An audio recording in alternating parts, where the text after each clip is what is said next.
பாடம். அது சம்பந்தமான தொடர் ஹதீஸ்களை பார்த்து வருகிறோம். தொழுகையில் நாம் செய்யக்கூடாத சில செயல்கள், தவிர்க்க வேண்டிய செயல்கள், இது சம்பந்தமான ஹதீஸ்களையும் கடந்த நாட்களில் பார்த்தோம். ஹதரத் அப்துல்லாஹ் இப்னு மஸ்ஊத் ரலியல்லாஹு தஆலா அன்ஹு அறிவிக்கக்கூடிய ஹதீஸ்.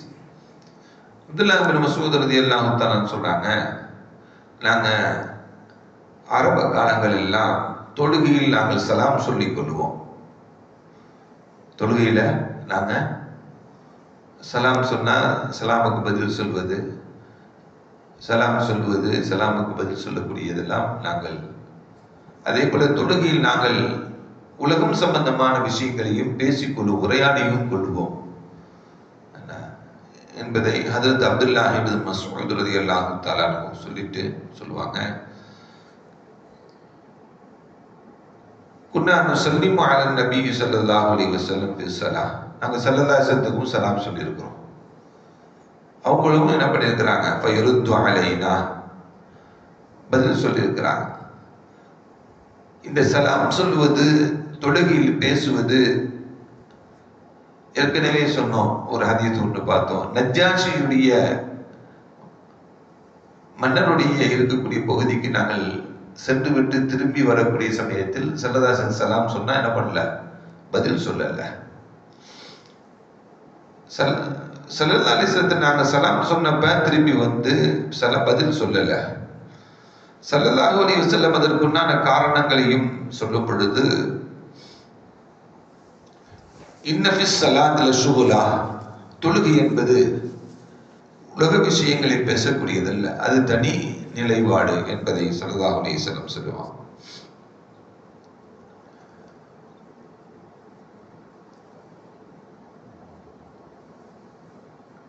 அப்படி தனி நிலைப்பாடு என்று நபிகள் நாயகம் ஸல்லல்லாஹு அலைஹி வஸல்லம் சொல்றது. அப்படி அந்த தொழுகை என்பது குர்ஆன் ஓதக்கூடியது, அல்லாஹ்வை தஸ்பீஹ் செய்யக்கூடிய நிலை என்பதையெல்லாம் நபிகள் நாயகம் ஸல்லல்லாஹு அலைஹி வஸல்லம் அதை விவரித்தும் நமக்கு சொல்லி தரக்கூடிய ஹதீஸ்கள்லாம் நாம் பார்த்தோம். அதே போல நபிகள் நாயகம் ஸல்லல்லாஹு அலைஹி வஸல்லம் நமக்கு சொல்லி காட்டுறாங்க,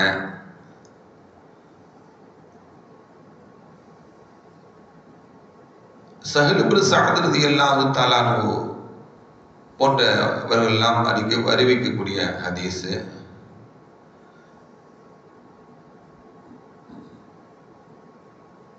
ஹதரத் இப்னு உமர் ரலியல்லாஹு தஆலா அன்ஹு அறிவிக்கக்கூடிய ஹதீஸ். இப்படி தொழுகையில் ஆரம்ப காலங்களில் சலாம் சொல்வது, அதற்கு பதில் சொல்லக்கூடிய நிலைகள்லாம் இருந்துச்ச, இதெல்லாம் எப்படி நடந்தது?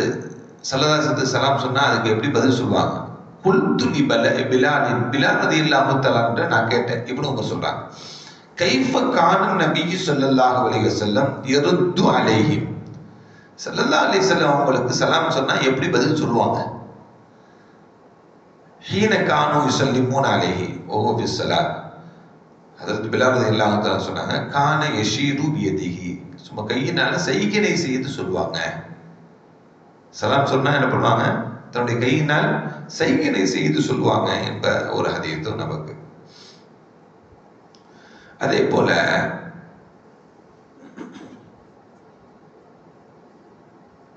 இன்னொரு ஹதீஸ் ஒன்று, ரிஃபாஅத் இப்னு ராஃபி அறிவிக்கக்கூடிய ஹதீஸ். ஸல்லைத்து ஹல்ஃப ரசூலுல்லாஹி ஸல்லல்லாஹு அலைஹி வஸல்லம், ஸல்லல்லாஹு அலைஹி வஸல்லம் அவர்களுக்கு பின்னால் நான் தொழுதேன். ரிஃபாஅத் இப்னு ராஃபி சொல்றாங்க, ஃபஅதஷ ஃபதஷ்து, நான் தும்முனேன் தொழுகும்போது, ஃபஅதஷ்து நான் தும்முனேன்.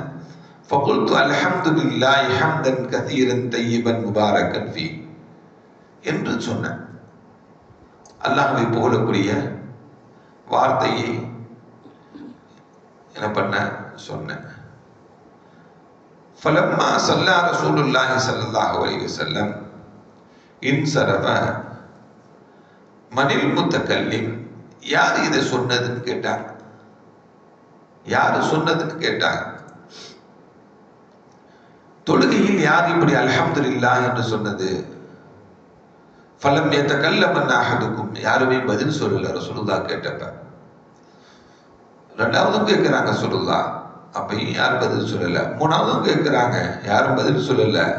ரிஃபா சொன்னாங்க, அன யா ரசூலுல்லாஹ், நான் தான் பதில் சொன்னேன். நான் தான் சொன்னது யா ரசூலுல்லாஹ். ஸல்லல்லாஹு அலைஹி வஸல்லம் சொன்னாங்க, வல்லதி நஃப்ஸி பியதிஹி லகத் இப்தரஹா பில்அத்தும் வ ஸலாத்துன மலக்கா. இப்படி தும்முனதுக்கு அல்ஹம்துலில்லாஹ் சொன்னீங்களே, அந்த அல்ஹம்துலில்லாஹ் சொன்னதை உங்களுடைய நன்மைகளை எழுதுவதற்கு 30 மலக்குமார்கள் போட்டி போட்டுக் கொண்டார்கள் என்பதை ஸல்லல்லாஹு அலைஹி வஸல்லம் நமக்கு சொல்லி காட்டுறாங்க. இப்படி தொழுகை இதெல்லாம் ஆரம்ப நிலையில் உள்ளது.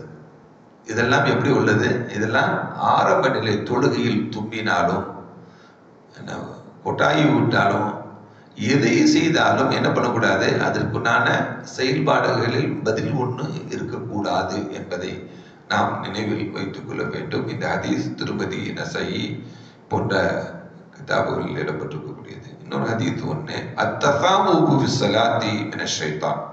தொழுகையில கொட்டாய் வந்துட்டாலே அது யாருடைய செயல்தான்? ஷைத்தானுடைய செயல்தான் அப்படின்னாங்க ஸல்லல்லாஹு அலைஹி வஸல்லம். தொழுகையில கொட்டாய் வந்துட்டாலே அது யாருடைய செயல்? ஷைத்தானுடைய செயல் என்று சொன்னாங்க.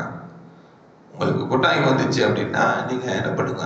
முடிந்த அளவுக்கு அடக்கிக் கொள்ளுங்கள் என்பதையும் நபிகள் நாயகம் ஸல்லல்லாஹு அலைஹி வஸல்லம் நமக்கு சொல்லி காட்டுறாங்க.